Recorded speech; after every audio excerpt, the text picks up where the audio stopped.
تعالیٰ جل شانہ نے ارشاد فرمایا، اے ایمان والو، تمہارے اوپر روزے فرض کر دیے گئے جس طرح تم سے پہلوں پہ فرض کیے گئے تھے تاکہ تمہیں تقوی ملے۔ الصوم فی اللغت الامساک، روزہ لغت میں رک جانے کو کہتے ہیں۔ جب ہوا کے تیز جھکڑ چلتے چلتے رک جاتے تو اہل عرب کہتے سامت الریح کہ ہوا رک گئی۔ تیز دوڑتا ہوا گھوڑا جب اچانک ٹھہرتا تو وہ کہتے سام الخیل، منہ زور گھوڑا رک گیا۔ تو روزے کو بھی روزہ اس لیے کہا جاتا ہے کہ نفس کا سرکش اور منہ زور گھوڑا رمضان میں رک جاتا ہے، اور جو اللہ کے حکموں کو ڈٹائی سے توڑتے ہیں رمضان میں ان کے سر بھی سجدوں میں دیکھیں۔ تو اس لیے صوم کو صوم کہا جاتا ہے کہ اس میں انسان گناہوں سے رک جاتا ہے۔ شریعت اسلامیہ میں طلوع فجر ثانی سے غروب آفتاب تک اکل و شرب اور جماع سے کثرتاً رکے رہنے کو روزہ کہا جاتا ہے۔ روزے کی تاریخ کے حوالے سے علامہ اسماعیل حقی علیہ رحمہ تفسیر روح البیاں میں لکھتے ہیں کہ ملک تحمورس ثالث کے دور میں قحط پڑا۔ یہ حضرت آدم علیہ السلام کی اولاد سے تیسرا بادشاہ ہوا ہے۔ تو اس نے اپنی قوم کو حکم دیا کہ وہ ایک وقت کا کھانا کھائیں اور ایک وقت کا کھانا بچا کر قحط زدہ علاقوں میں بھیجیں تاکہ دکھیوں اور مجبوروں کی مدد ہو سکے۔ ملک تحمورس الثالث کے اس حکم کو قوم نے قبول کیا اور ایک وقت کا کھانا بچا کر کے قحط زدہ علاقوں میں بھیجا۔ اس قوم کی یہ ادا اللہ کو پسند آ گئی تو اللہ نے اس کو عبادت قرار دے دیا۔ پھر اس کے بعد ہر نبی پر روزہ فرض ہوا۔ کما کتب علی الذین من قبلکم، اس پہ شاہد عادل ہے۔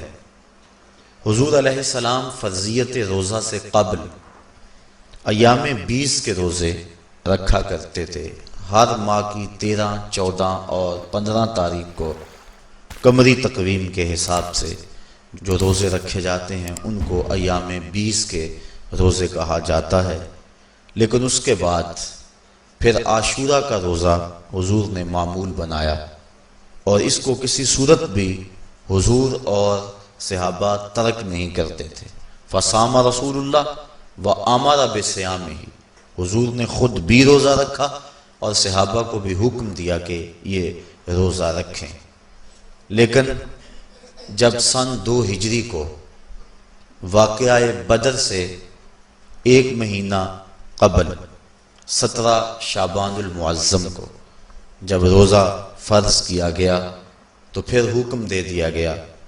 حضرت عائشہ صدیقہ رضی اللہ تعالی عنہا سے روایت ہے کہ فرمایا اب جس کا جی چاہے عاشورے کا روزہ رکھے اور جس کا جی چاہے ترک کر دے، لیکن اس سے قبل وہ روزہ رکھنا امت پر ضروری تھا۔ اب ایام معدودہ یعنی گنتی کے دن، اور وہ 29 یا 30 دن ہیں، ان کے روزے امت پر فرض کر دیے گئے۔ سن 2 ہجری میں روزہ فرض ہوا۔ حضور نے 11 ہجری کو رمضان سے قبل ہی ربیع الاول شریف کے مہینے میں انتقال فرمایا۔ اس طرح حضور علیہ السلام کی زندگی میں کل 9 رمضان آئے، 2 ہجری کو شامل کر کے 9 رمضان زندگی میں کل آئے، جس میں 2 رمضان 30 کے تھے اور باقی 7 رمضان 29 کے تھے۔ اور یہ بات ذہن میں رہے کہ روزے 29 ہوں یا 30 ہوں، اللہ ثواب 30 کا ہی عطا فرماتا۔ جس طرح کوئی شخص بھول کر کھا لے تو حدیث میں آتا اس کو اللہ نے کھلایا، اس کو اللہ نے پلایا، تو وہ اس نے کھا بھی لیا، اس نے پی بھی لیا، لیکن اس کا روزہ بھی باقی رہا۔ اس طرح اگر چاند 29 پہ نظر آ جائے تو ثواب اللہ 30 کا ہی عطا فرماتا ہے۔ یہ اس کی کرم نوازی ہے اپنے بندوں پہ۔ تو روزہ ڈھال ہے اور جہنم سے آزادی کا ایک اہم ذریعہ ہے۔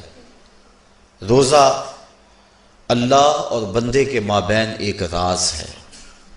روزہ نور ہے، ضیاء اور روشنی ہے، اور آقا کریم صلی اللہ علیہ وآلہ وسلم نے روزے کی فضیلت بیان کرتے ہوئے ارشاد فرمایا کہ ہر شے کی کوئی زکوٰۃ ہوتی ہے، انسان کے جسم کی زکوٰۃ روزہ ہے۔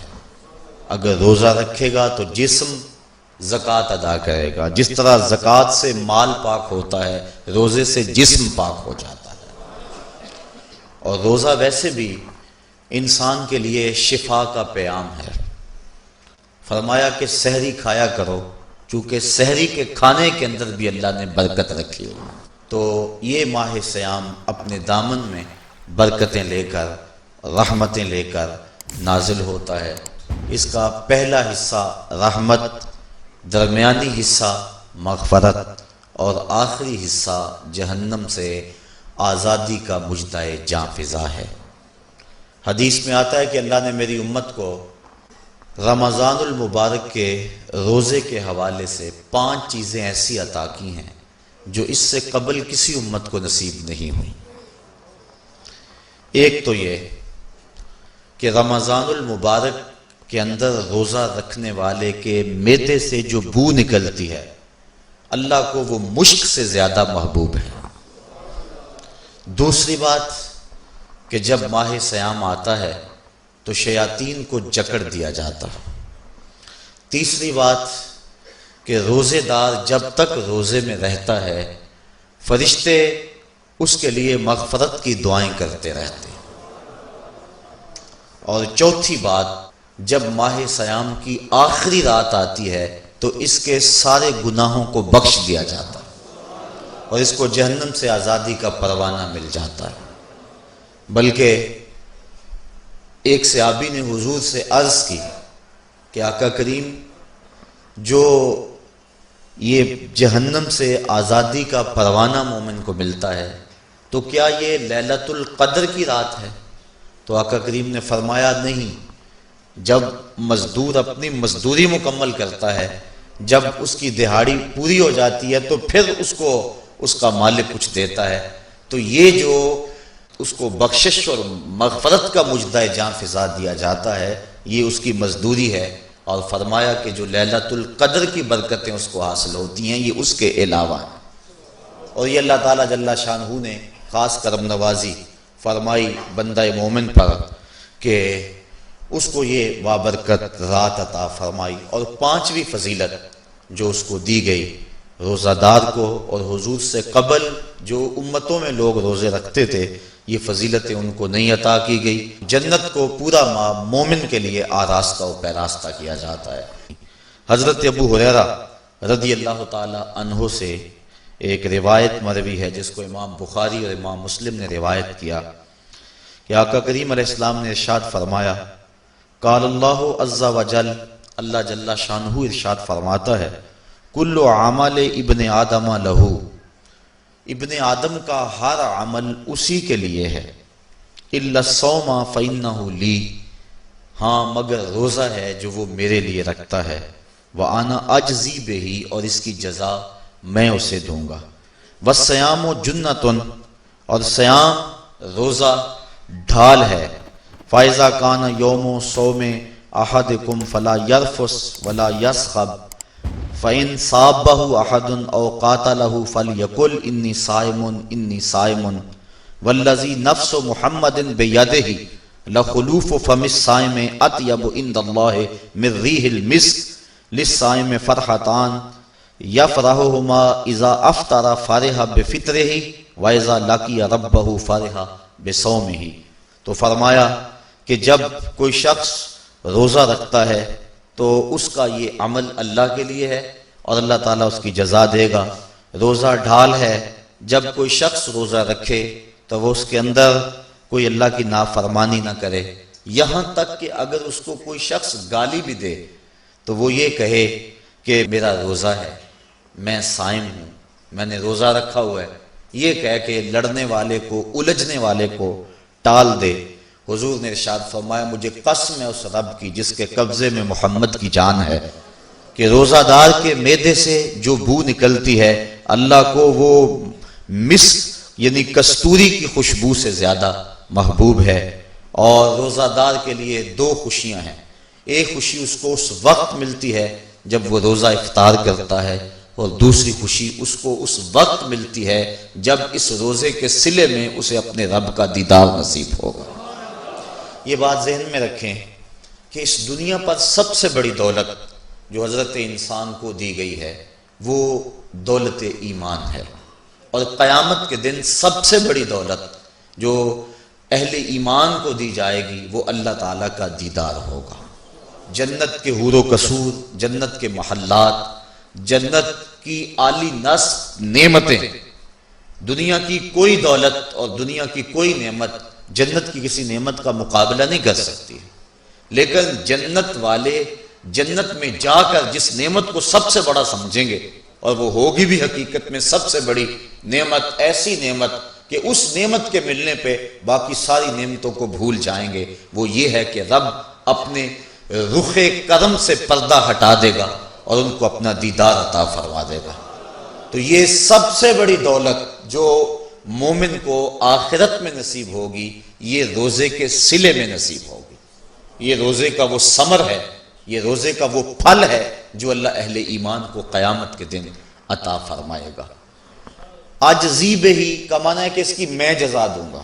ایک روایت میں آتا ہے کہ جو اعمال ہیں وہ 7 طرح کے ہیں، 2 اعمال ایسے ہیں کہ جو واجب کرتے ہیں، 2 اعمال ایسے ہیں کہ جن کی جزا ان کی مثل ہے، اور ایک عمل ایسا ہے کہ جس کی جزا 10 گنا ہے، اور ایک عمل ایسا ہے کہ جس کی جزا 700 گنا ہے، اور ایک عمل ایسا ہے جس کی جزا بے حساب ہے۔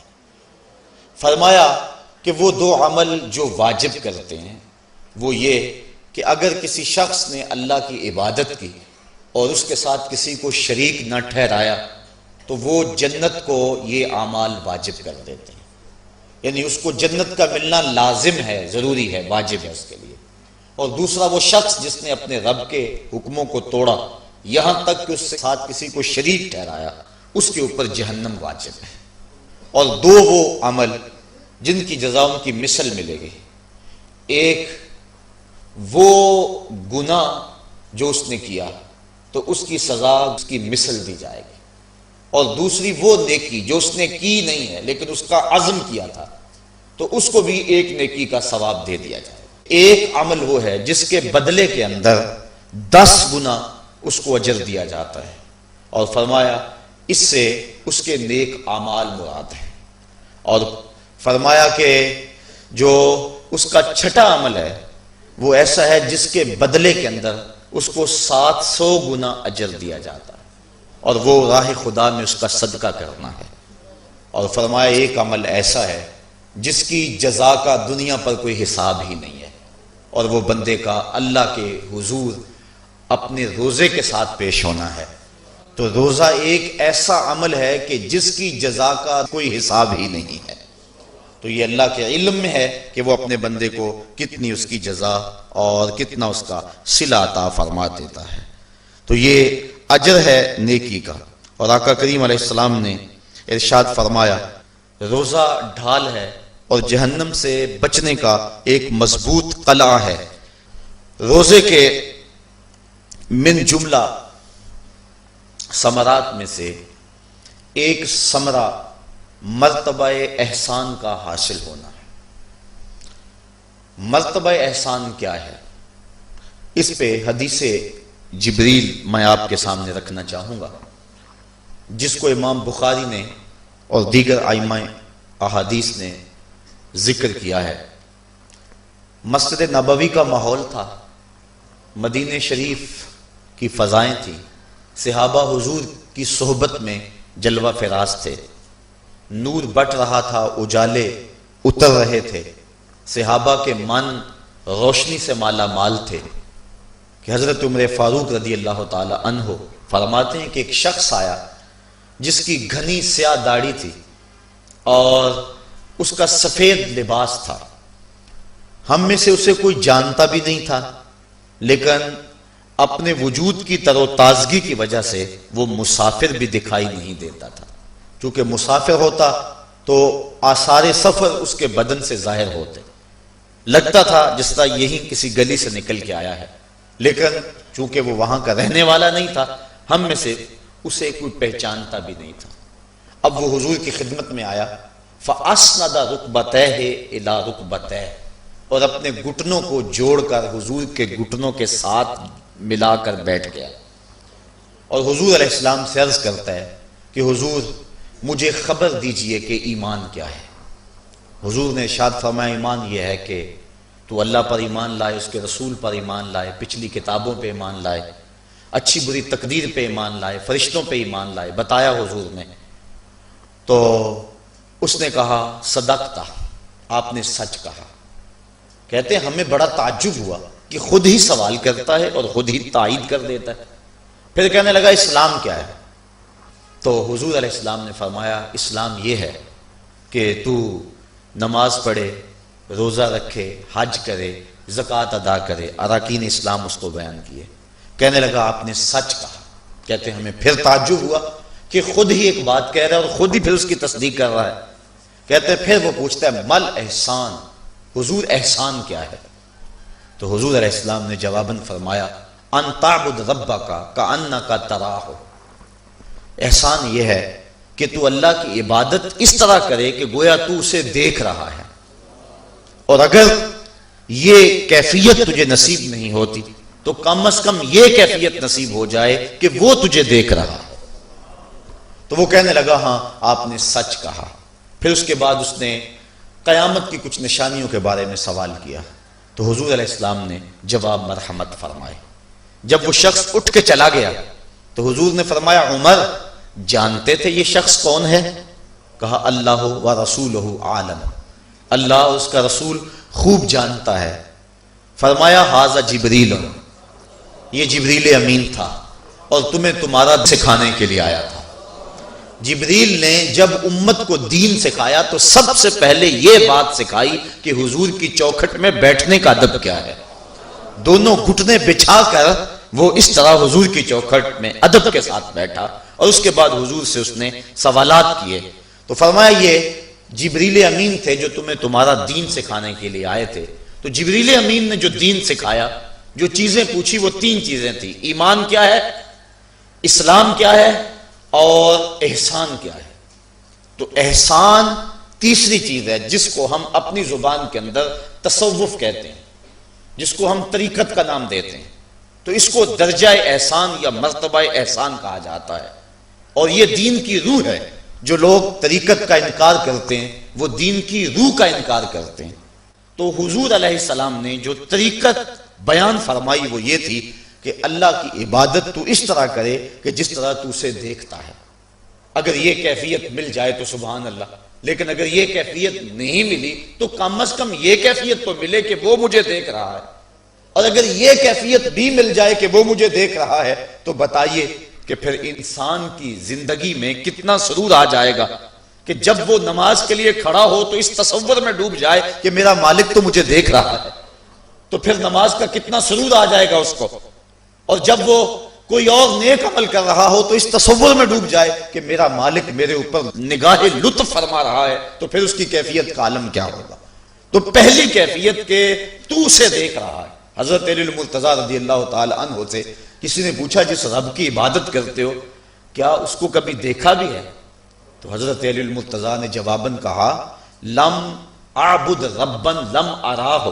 اے صاحب کبھی کبھی کی بات کیا کرتا ہے، علی تو اتنی دیر تک سجدے سے سر ہی نہیں اٹھاتا جب تک اس کے جمال جہاں آرا سے فیض یاب نہیں ہو جاتا.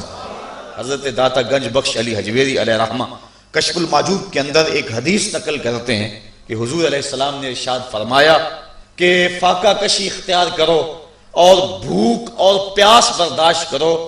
ممکن ہے کہ اس دنیا کے اندر تم اپنے دل کی آنکھوں سے اپنے رب کا مشاہدہ کرو. تو یہ جو مرتبہ احسان ہے جو مومن کا مقصود ہے وہ اس کو حاصل ہوگا روزہ رکھنے سے۔ اور اگر چلو کسی روزہ دار کو یہ کیفیت نہ ملے کہ وہ اپنے رب کے جمال جہاں آرا کو دیکھ لے، اس کے جلووں کو دیکھ لے، اس کے دیدار کی دولت سے مالا مال ہو جائے، اس کا دل اس کی محبت میں ایسا ڈوبے کہ وہ جدھر دیکھے اسی کے جلووں کو ہی دیکھتا چلا جائے، اگر روزہ دار کو ایسی دولت نہ بھی نصیب ہو تو کم از کم روزہ دار کو یہ دولت تو ضرور ملے گی کہ وہ اس احساس میں ڈوب جائے گا کہ میرا رب مجھے دیکھ رہا ہے۔ گناہگار سے گناہگار شخص بھی کڑکتی ہوئی دوپہر میں ٹھنڈا پانی دستیاب ہونے کے باوجود ایک گھونٹ بھی حلق سے نیچے نہیں اتارتا، کیوں؟ اس لیے کہ میرا مالک تو مجھے دیکھ رہا ہے۔ تو یہ احساس اس کو آیا کہ نہ آیا؟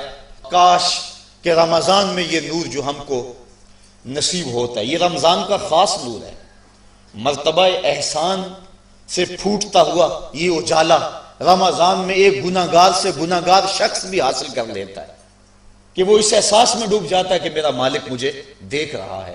کاش کہ وہ اس کو اندر سمو لے اور اس کو دل کی ایک ایک پرت پہ رکھ لے اور اس کو سجا لے اور اس دولت کو پھر جانے نہ دے، تو پھر اس کے لیے گناہ کرنا مشکل ہی نہیں محال ہو جائے گا۔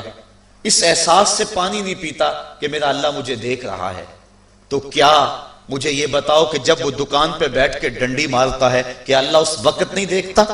جب وہ کسی کی جیب کاٹتا ہے اللہ اس وقت نہیں دیکھتا؟ جب وہ رشوت لے رہا ہوتا ہے اللہ اس وقت نہیں دیکھتا؟ کہ اللہ تعالیٰ صرف رمضان میں دیکھتا ہے، غیر رمضان میں نہیں دیکھتا؟ تو یہ احساس کاش کہ اس کے ساتھ لگ جائے کہ میرا مالک مجھے دیکھ رہا ہے، تو پھر گناہ کرنا مشکل ہی نہیں ناممکن ہو جاتا ہے۔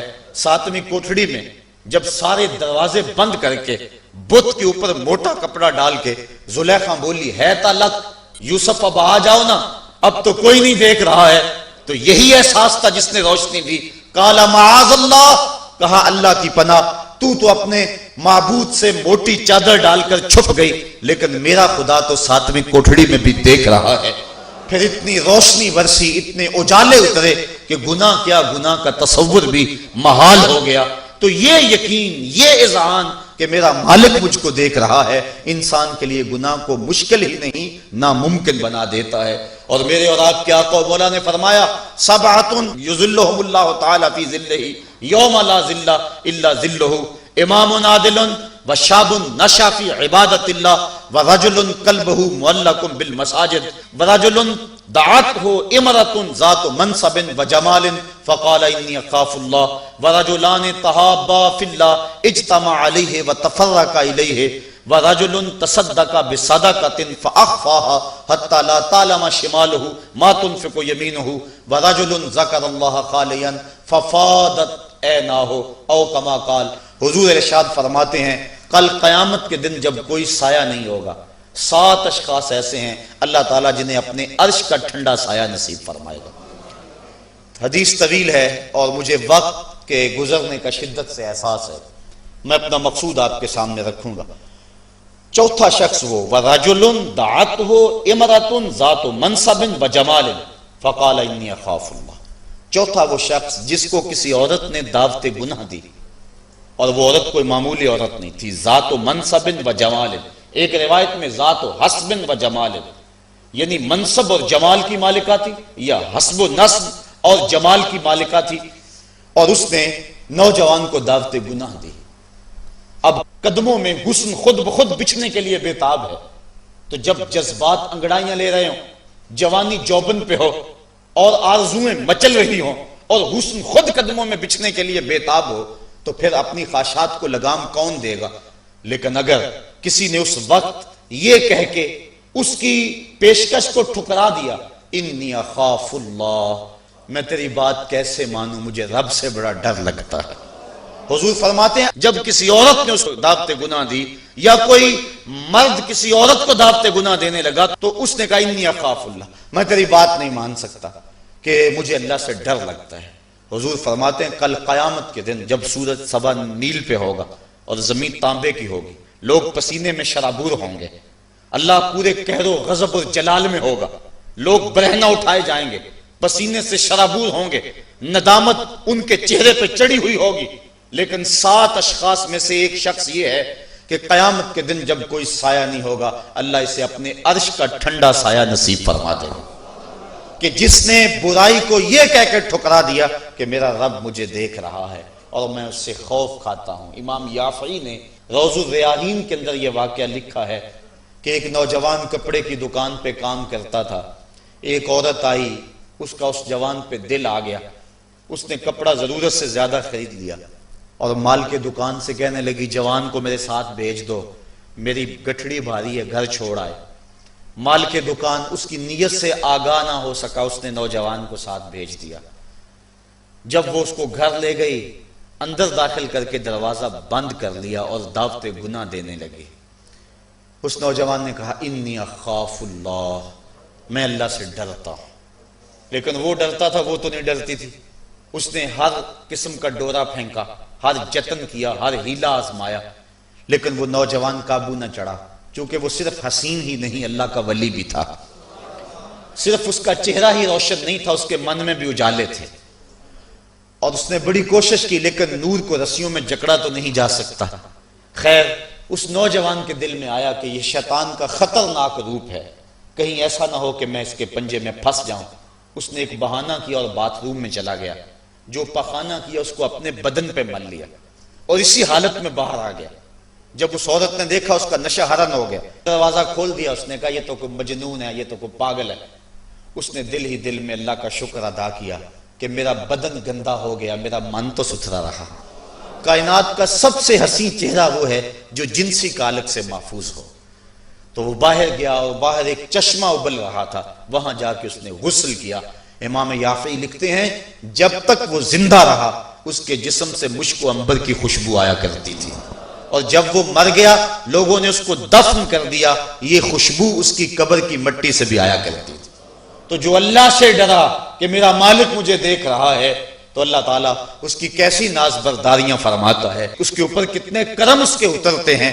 تو کہا کہ وہ شخص جس نے اللہ سے ڈر کر گناہ کو چھوڑا، کل قیامت کے دن جب کوئی سایہ نہیں ہوگا اللہ اسے اپنے عرش کا ٹھنڈا سایہ نصیب فرما دے گا۔ تو یہ رمضان کا فیض ہے کہ انسان بے شمار گناہوں کے باوجود بھی تڑپتی کڑکتی دوپہر کے اندر بھی ٹھنڈا پانی اپنے منہ کے قریب بھی نہیں لاتا، وضو کرتے ہوئے بھی احتیاط کرتا ہے، غسل کرتے ہوئے بھی احتیاط کرتا ہے کہ کوئی قطرہ حلق سے نیچے اتر نہ جائے، اس احساس میں کہ میرا رب مجھے دیکھ رہا ہے۔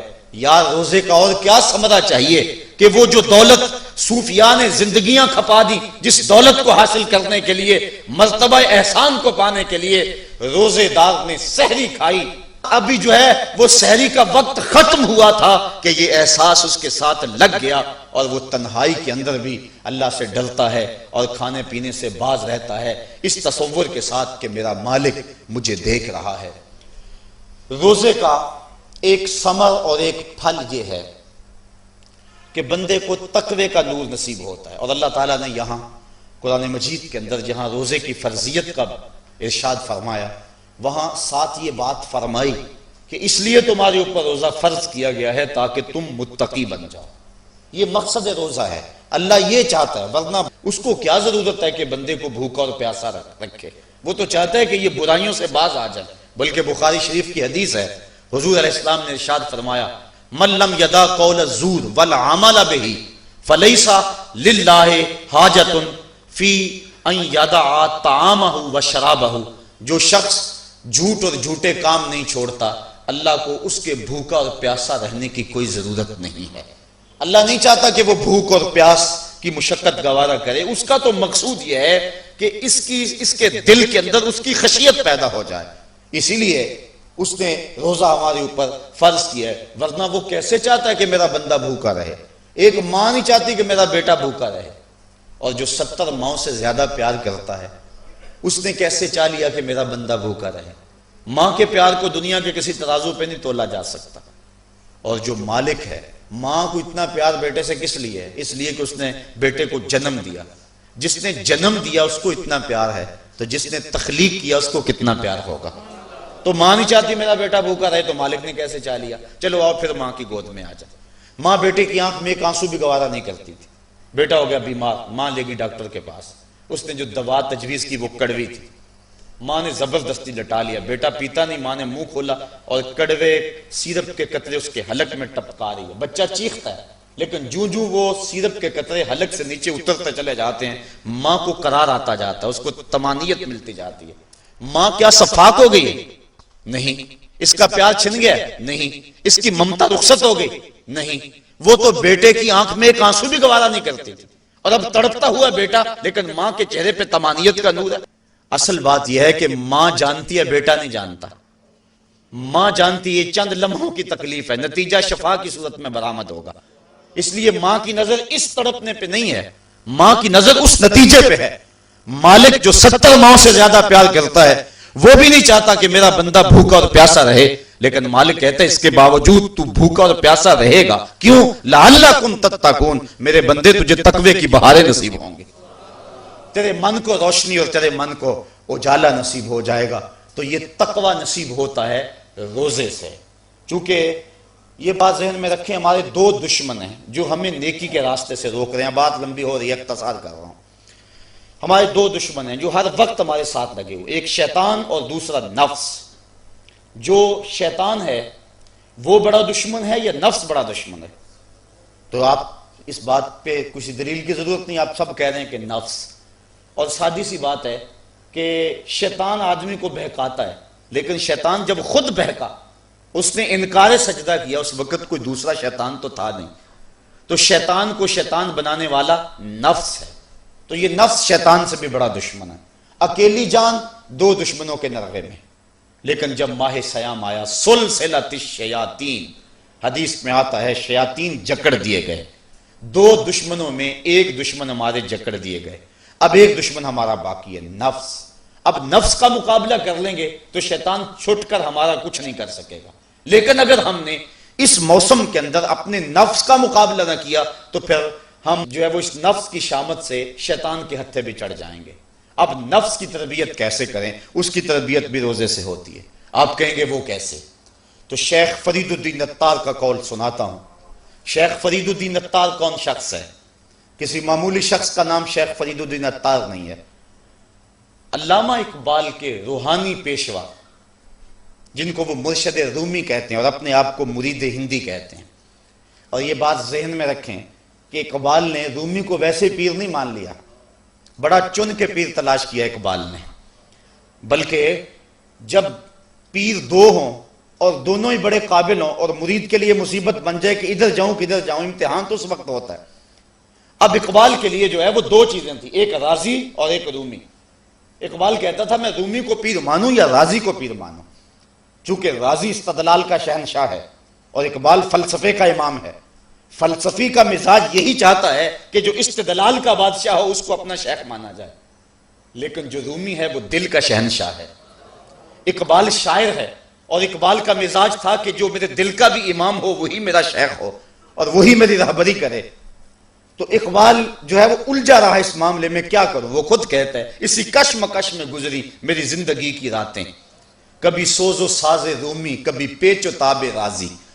کبھی رومی کا سوز و ساز مجھے پسند آتا تھا، کبھی راضی کا جو ہے وہ مجھے پیچ و تاب پسند آتا تھا۔ پھر اقبال نے زندگی کی کئی بہاریں مرشد کے انتخاب کے اندر گزار دیں کہ میں رومی کے ہاتھ پہ بیعت کروں یا راضی کے ہاتھ پہ بیعت کروں۔ پھر ایک وقت آیا کہ اقبال نے خود کہا نئے مہرہ باقی ہے نئے مہرہ بازی، جیتا ہے رومی ہارا ہے راضی۔ وہ کہتا ہے رومی جیت گیا اور راضی ہار گیا۔ پھر اس نے رومی کو اپنا شیخ اور مقتدا مانا۔ اقبال جس کو اپنا مقتدا مانتا ہے، جس کو اپنا امام مانتا ہے، اب اس رومی کی سنیے، وہ کہتے ہیں ہفت شہر عشق را عطار گشت ما ہنوز اندر خم یک کوچام۔ عشق کے 7 شہر حضرت شیخ فرید الدین عطار گھوم چکے ہیں، ہم پہلے شہر کی پہلی گلی کے کونے پہ کھڑے ہیں۔ یہ رومی کہہ رہے ہیں جس کو اقبال نے بڑی چھان پھٹک کے بعد اپنا پیر مانا ہے، وہ فرید الدین عطار جو معرفت کا امام ہے اور اللہ کے رازوں کا امین ہے۔ حضرت شیخ فرید الدین عطار فرماتے ہیں نفس نتواں کشت اللہ باسے چیز بات گوئم یادگیرش اے عزیز۔ کہا نفس نہیں مرتا، لیکن 3 اسلحے ہیں اگر تیرے پاس ہوں تو تو نفس پر قابو پا لے گا۔ وہ 3 اسلحے کون سے ہیں؟ کہا خنجر خاموشیو شمشیر جو نیزائے تنہائی و ترک ہجو، ایک خاموشی کا خنجر، ایک بھوک کی تلوار اور ایک تنہائی کا نیزہ۔ اگر یہ تین اسلحے تیرے پاس ہیں تو نفس پہ ٹوٹ پڑے نسلوں کو لے کر تو تیرا نفس تیرے قابو میں آئے گا، اس کے علاوہ کوئی اور ذریعہ نہیں ہے اس نفس کو قابو کرنے کا۔ حضرت باہو جیسے بھی بول پڑے، باج فقیراں کسے نہیں ماریا، باہو ظالم چور اندر داہو، یہ جو اندر کا چور ہے اس کو پکڑ لینا اور اس کو قابو میں کر لینا اور اپنے دل کی حفاظت کر لینا، یہی بڑی دولت ہے۔ فرماتے ہیں کہ تین اسلحے ہیں، ایک خاموشی کا خنجر اور ایک بھوک کی تلوار اور تیسرا تنہائی کا نیزہ۔ کا ان تین اسلحوں سے اگر تم قابو پانا چاہو تو پا سکتے ہو، اس کے علاوہ کوئی اور اسلحہ نہیں ہے جو تمہارے نفس کو تمہارے قابو میں لے آئے۔ تو پھر بھوک کی تلوار ایسا اسلحہ ہے جو نفس کا سر کاٹ دیتی ہے۔ اور میرے اور آپ کے آقا و مولا، قلب و دل و نگاہ کے مرشد اولین حضور نبی رحمت صلی اللہ علیہ وسلم نے فرمایا، یا معاشر الشباب من یستطع منکم الباء فلیتزوج فإنہ اغض للبصر واحسن للفرج فمن لم یستطع فعلیہ بالصوم فإنہ لہ وجاء۔ اے جوانوں کے گروہ، تم میں سے اگر کوئی شخص نکاح کی طاقت رکھتا ہے تو وہ نکاح کر لے، یہ نظر اور شرمگاہ کا محافظ ہے۔ اور اگر تم میں سے کوئی نکاح کرنے کی فی الحال طاقت نہیں رکھتا تو وہ روزے رکھے، روزے شہوات کو توڑتے ہیں۔ تو نفس کی تہذیب بھوک سے ہوتی ہے، اور بھوک ایک ایسا اسلحہ ہے کہ جس سے ہم اپنے نفس کو قابو میں لا سکتے ہیں۔ حضرت نظام الدین اولیاء علیہ رحمہ جو تصوف کے سرخیل اور امام ہیں، آپ فرماتے ہیں کہ آدھی فقیری روزہ ہے اور آدھی فقیری باقی سب کچھ ہے۔ تو روزہ اگر نصیب ہو گیا تو پھر مالک کا قرب مل گیا، اور یہ تقوی کا نور ہمیں روزے سے حاصل ہوگا۔ روزے کے ثمرات تو بہت سارے، لیکن وقت کی سمٹتی ہوئی عقائیاں مجھے ملحوظ